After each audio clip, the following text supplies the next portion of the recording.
Voilà l'artiste, si tu arrives à cette partie, c'est que tu viens de finir brillamment la première partie qui était une initiation et une prise en main des différentes fonctionnalités de Photoshop.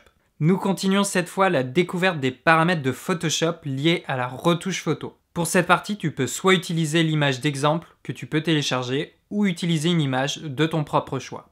On continue la découverte des différentes fonctionnalités de Photoshop et on va parler de luminosité et de contraste. Il est courant quand on prend une photo qu'elle soit trop sombre ou trop claire ou un petit peu des deux.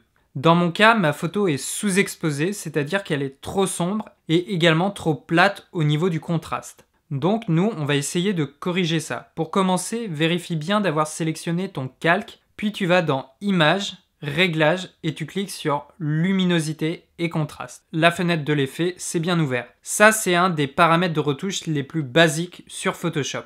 La boîte de dialogue propose une fonction automatique, tu peux l'essayer, mais si tu suis cette formation, c'est que tu veux certainement comprendre le fonctionnement d'une retouche photo, et pour ça, il est mieux d'éviter autant que possible les modes automatiques, qui en plus, la plupart du temps, ne fonctionneront pas de façon optimale. Donc là, on a deux paramètres, la luminosité, qui correspond au flux lumineux total de l'image. Si tu pousses le curseur vers la gauche, tu vas diminuer la luminosité de ton image. Et si tu pousses le curseur vers la droite, tu augmentes la luminosité. Pour cette photo, je vais l'augmenter.